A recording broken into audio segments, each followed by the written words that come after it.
জল্পনা ছিল আগে থেকেই, অবশেষে তাতে পড়ল শিলমোহর। দেবের প্রজাপতি ২ ছবিতে নায়িকা ছোট পর্দার জ্যোতির্ময়ী কুণ্ডুই। মঙ্গলবার এই ছবি নিয়ে বৈঠকে বলেছিলেন দেবসহ পরিচালক, প্রযোজকরা।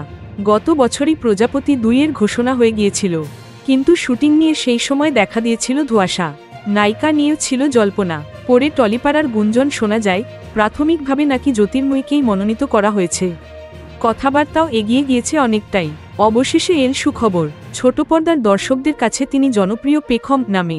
এখনও পর্যন্ত একটি সিরিয়ালেই অভিনয় করেছেন তিনি, তবে তার সৌন্দর্য, অভিনয় দক্ষতা দর্শকদের নজর কেড়ে নিতে সক্ষম হয়েছিল। বধুয়া সিরিয়ালে খুব বেশি সময়ের জন্য তাকে পায়নি দর্শক, তাড়াতাড়ি শেষ হয়ে গিয়েছিল ধারাবাহিকটি। তবে এবার শোনা যাচ্ছে, প্রজাপতি ২ দেব এর হাত ধরে নাকি নতুনভাবে আত্মপ্রকাশ করবেন জ্যোতির্ময়ী। জানা যাচ্ছে, সব ঠিকঠাক থাকলে আগামী জুলাই থেকেই শুরু হয়ে যাবে ছবির শুটিং। শুটিংয়ের জন্য কলকাতার পাশাপাশি লন্ডনেও যাবে ছবির টিম। এ নিয়েও এদিন বৈঠকে আলোচনা হয় বলে খবর। বর্তমানে বহির্বিশ্বের যা পরিস্থিতি, এমতাবস্থায় বাইরে গিয়ে শুটিং করা আদৌ সম্ভবপর হবে কিনা তা নিয়ে হয় আলোচনা। জানা যাচ্ছে, ছবির টিম আগে কলকাতাতেই কাজ শুরু করবে আগে।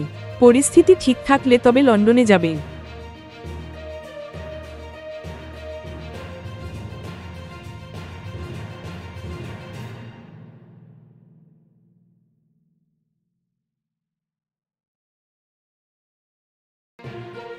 Thank you so much for watching our videos.